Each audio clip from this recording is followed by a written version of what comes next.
Hi, I'm Michelle McHugh from Mindfood. I'm here today with Jill Jardine and we're on her venison farm in Queenstown, and we're going to be cooking some venison recipes that Jill has gathered over the years. And today we're going to cook, what are we cooking? We're starting off with venison and ginger meatballs. That sounds beautiful. With an orange glaze. I use for this Silver Ferns mince. The recipe calls for 500 grams of venison mince, and that's exactly how Silver Ferns Farms have packaged it, so that's nice and easy. Beautiful packaging. It's best because you get a nice clean package with a very good recipe on the back. Yeah, keeps perfect. in the fridge and travels well. What goes in here now, Jill? Well, now we've got the mince ready to go. I've already prepared breadcrumbs, freshly dried breadcrumbs, spring onions, straight from the garden, some ginger, which I use the ginger in syrup, but you can use freshly grated ginger. Put an egg in there just to bind it all together, and then you have your hands clean.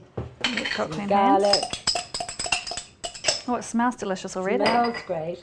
A little bit of salt, and then you're going to squash it all up with your hands. Get it really well minced. So good. It smells great, doesn't it? It does smell good. There's very little fat in this recipe. It's not rich, but it's very filling. Tasty. Very Smells tasty. Oh, it comes together quite easily too. Very easily. Does that look good? That looks fantastic. And what are we serving our meatballs with today, Jill? We're serving them with the orange glaze, which is really lovely. Fresh orange juice, marmalade, soy sauce, things you've already always got. Have in the pantry. Just simmered and thickened with a little bit of corn flour. That's easy, a nice easy recipe. 3 or 4 minutes. And that also keeps. So this can be a do well ahead recipe or last minute. Gosh, they do make a lot of meatballs. Yeah, they do. Recipes for 32, but I've never counted. Yes, and we have got the sauce here. Already made? Already made. So you can make that in advance in the morning? You can make that in advance. You could make that the day before. Yeah. And pan fried in good olive oil. And do you leave them in the fridge, or do you have to let them sit? I would leave those in the fridge, but if you forget to, it doesn't matter. Venison seems to hold together. Okay, and there's the last one, Jill. They look good. great. Smells wonderful. Smells very good. I think we could put a little bit more glaze over the top. Mmm. It's delicious. I can't wait to try that. They can dry out a little bit. Don't leave them too long in an oven. And then we can put this fresh Oh, they smell good. green and orange zest from New Zealand oranges. There. That is delicious. That's all good. Well, well done. Yeah. Thank you, Silver Fern Farms, and thanks, Yes, Jill. It's beautiful. A pleasure, and thank you, Mindfood.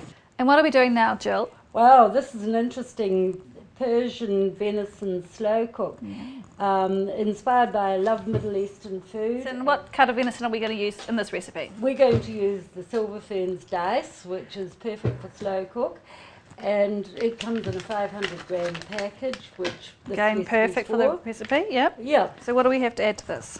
Well, we're going to actually add some salt and pepper, red onions first with the garlic, and always add lemon. I like to use lemons cut into quarters, and don't squeeze them, just put the whole thing in the roasting pan and sear it off in a heavy based pan with a little bit of olive oil. Now that's beautiful. We've got our venison and our caramelised onions in here. What goes in next, Jill? Now we have our spices, half teaspoon of cumin, half a teaspoon of cinnamon, half a teaspoon of cinnamon. Stir them around. And now tell me about the saffron. Well, the saffron it was a Christmas present from a friend. It comes from the Ida Valley, which is the coldest part of central Otago, and it's very clever to grow these amazing saffron threads. Oh, it looks beautiful. Absolutely beautiful. Okay. Yeah, a labour of love. Exactly. I dissolve it in a little bit of boiling water. Okay. If you forget, it doesn't matter. A little Add bit more. your chicken stock with the pomegranate molasses, either stirred in or added. How much pomegranate molasses? Pomegranate molasses is 1 tablespoon.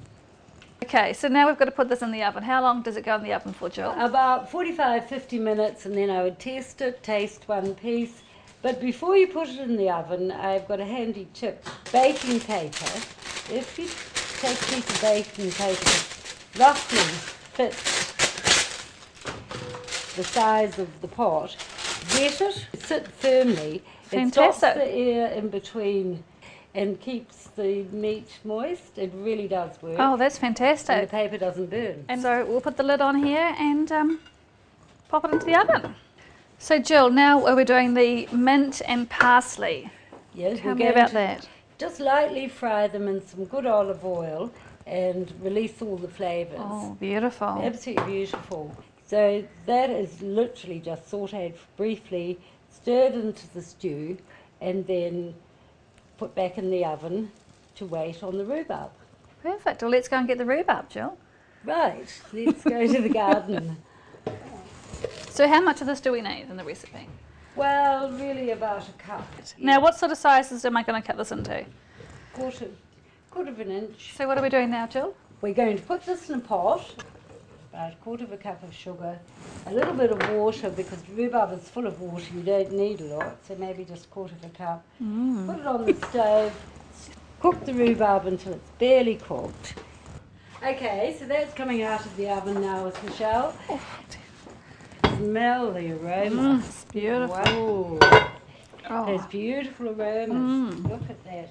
Oh, it smells Oh, gorgeous. it smells Look- divine. And the paper has done what I said, kept everything very moist. Now we can add the fun bits, the mint and parsley. You can smell another different aroma. Just beautiful. And it's really crunchy. I can't Really believe how crunchy. it's taken on Yeah, that texture. Add your pre-cooked rhubarb, which Let me take that. I'll put that in. can This be looks left beautiful whole, too. or this one's gone slightly mushy. It doesn't matter, it's the flavour. Well, we're already here, but we've decided today we will put cranberries in because I've got them in the freezer. They grow in the garden, very easy to grow. In with, you can choose half a cup. Oh, We've they, got lots. they look beautiful. And that makes a very Oh, pretty. that makes it look very, very Persian now. Yeah. Okay, so back into the oven. Back into the oven, just to let it melt together.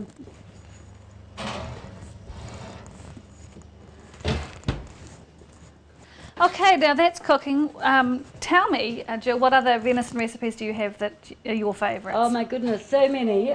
Because we grow venison here on the farm, beautiful natural conditions. Oh, it's so beautiful. Silver Fern Farm sends our venison all over the world. Ruth Pretty, a lot of Annabelle Langby, lots Yeah, of famous actually, cooks. we stayed at the Reese last night and they said they've just put venison on the recipe and it's just going gangbusters. And I've been to Millbrook, they had venison and it was beautiful, went to a cooking class there. And Amesfield has venison as well, so it really is a dish doing a product doing really well. It's doing really well. People are not frightened of it as they used to be. No. They know it's high quality, it's got the heart tick. It's And perfect. the So what are we? packaging- Yeah. The packaging is the best of anything. Well, I've just learned It's that on the amazing. back of the pack, there's actually an image of the deer, and it shows you the venison. It shows you where the actual meats come from. So that's, and you know, it's got the serving suggestions and how many it says. How many pieces per pack, which is fantastic. Very good recipes Yeah. that they have sourced from a lot of places. Well, while we've been chatting, the Persian dish is probably Cooking. ready. So Smells let's very have a good, look. I must say. I'll go and get it. See how it's doing. Certainly Wow, hot. you can smell the flavour of this. Oh, how good does that It smell? smells wonderful. Oh, I don't know. Look. Whoa, look at that. Look at that. Look at that. Fantastic. That looks Well, delicious. this is all ready to go. You could leave this for 2 or 3 days and the flavours will only get better. And when you serve it, any of the grains, rices, Middle Couscous. Eastern, anything like that, or plain potatoes with parsley, seasonable vegetables Beautiful. would be really good. Well, Jill, I've just got to say thank you so much for such a beautiful day. I've learned so much and I've just really enjoyed the food, the giggles, the fun. We've just had such a great day. I think my kids are going to be very lucky when I get home. I've got a few new ideas and I know I'm going to be using them. So thanks, Jill. It's been great Oh, fun. it was my pleasure, our pleasure. We've been very proud to work particularly for Mine Food and Silver Fern Farms because we are very proud of the product. I love cooking. love everything about it. So thank you. It's been great.